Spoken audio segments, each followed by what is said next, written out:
ikaze kuri Murindi Official TV. Ni mukinge imiryango tubanze twumve amakuru.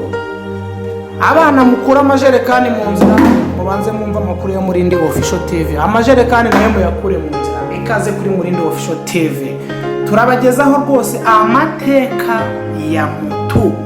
Amateka ya moto, tunababwira uburyo moto za essence zigiye kuba amateka mu gihugu cy'u Rwanda, ariko umwihariko mu mujyi wa Kigali. Amateka ya moto ya mbere mu 1868, enjeniyeri w'Ubufaransa Guillaume Perou nibwo yakoze moto ku mugaragaro. Nibwo yashyize moto ku mugaragaro.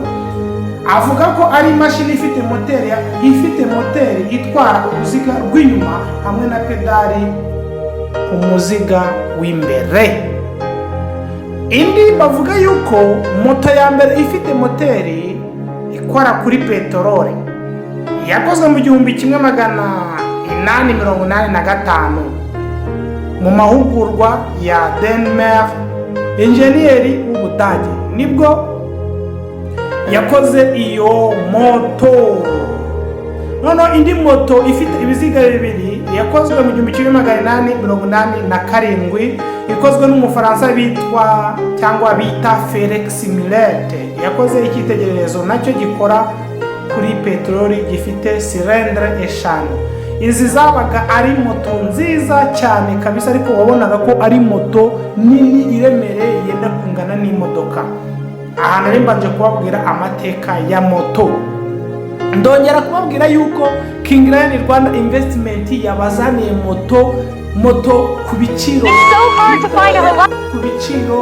byiza cyane, kandi ku biciro utasanga ahandi.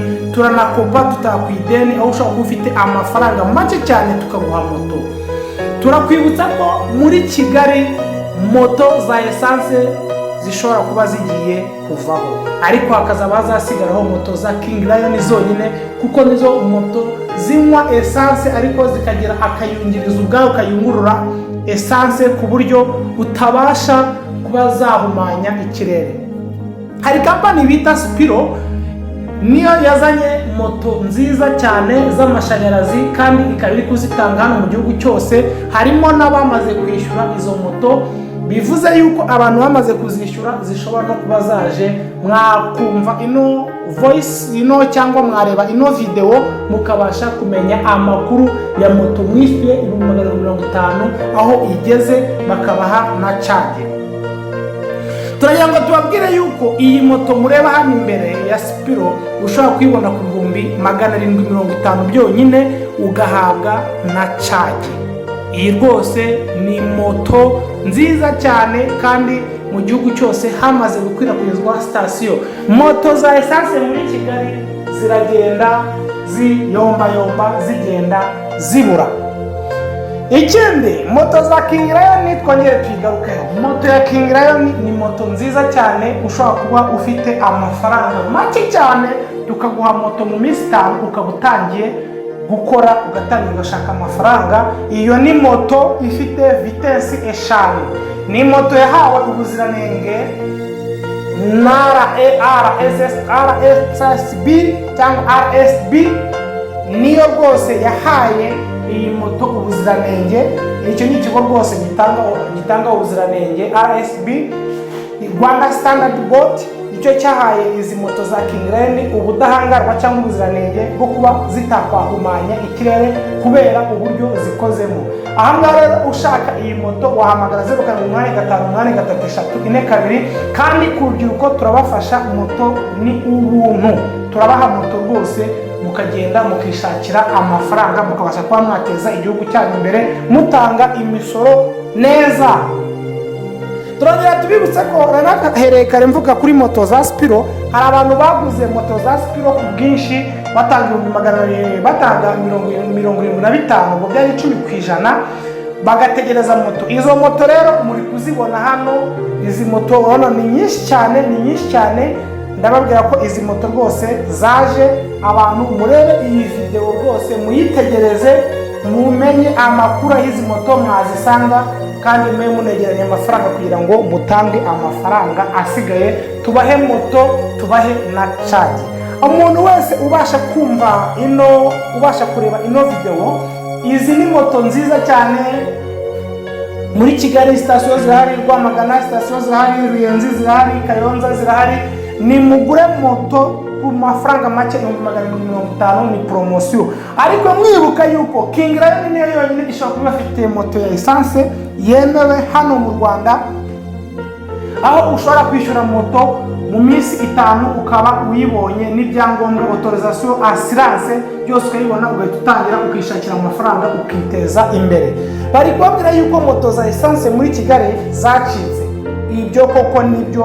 Kuva mu kwa mbere 2025 uzajya kwaka icyangombwa kuri RURA cyo gukora transport, bakubaze niba ufite moto ya essence.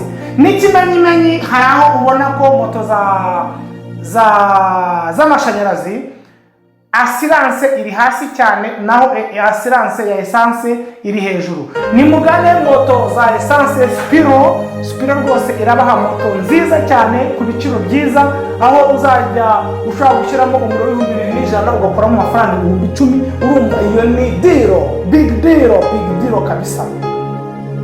Niba ushaka iyo moto gana Spiro, hari yari yicaro i Remera. Ariko twongera kubibutsa yuko iyo ni moto y'amashanyarazi, nubwo sitasiyo zitaraba nyinshi. Hari moto za King Lion, ndakomeza mbabwire moto ya King Lion, mbabwire na moto ya Spiro. Moto ya King Lion ni moto ifite vitesse 5, dufite moto boxer 75, ubu ifite cc 125.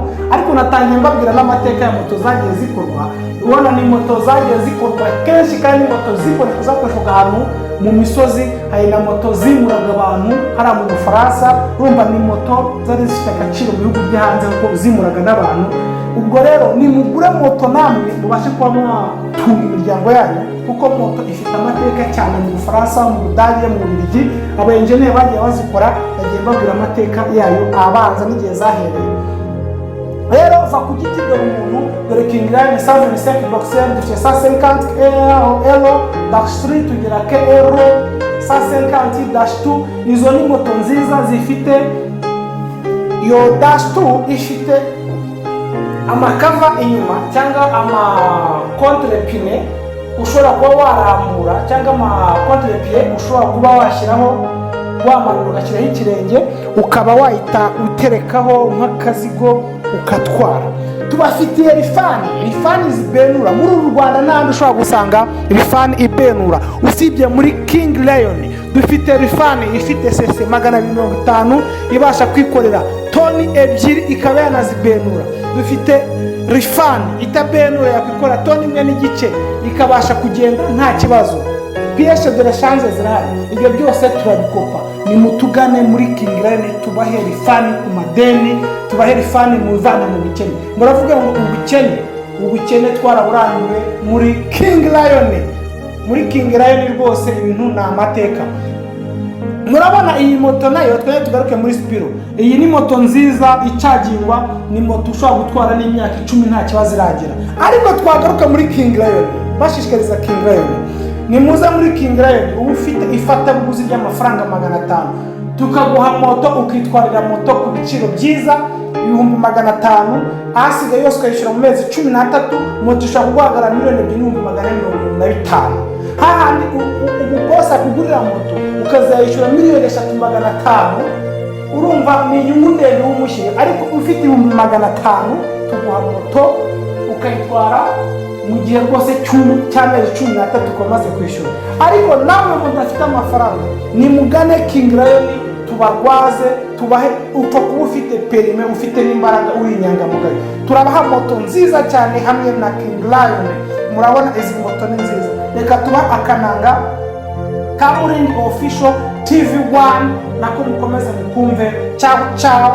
Ayo yari amateka ya moto n'uburyo muri Kigali moto ziye kuzaba amateka. Ariko ushaka moto nziza wagana King Lion, niyo moto yonyine mu Rwanda yemewe ikoresha essence, ifite technology ku buryo iyo essence itabasha gumanya ikirere, ko hari akantu twashizemo kitwa muri essence tunywa ari station dukorana nayo ntabasha gutangaza izina.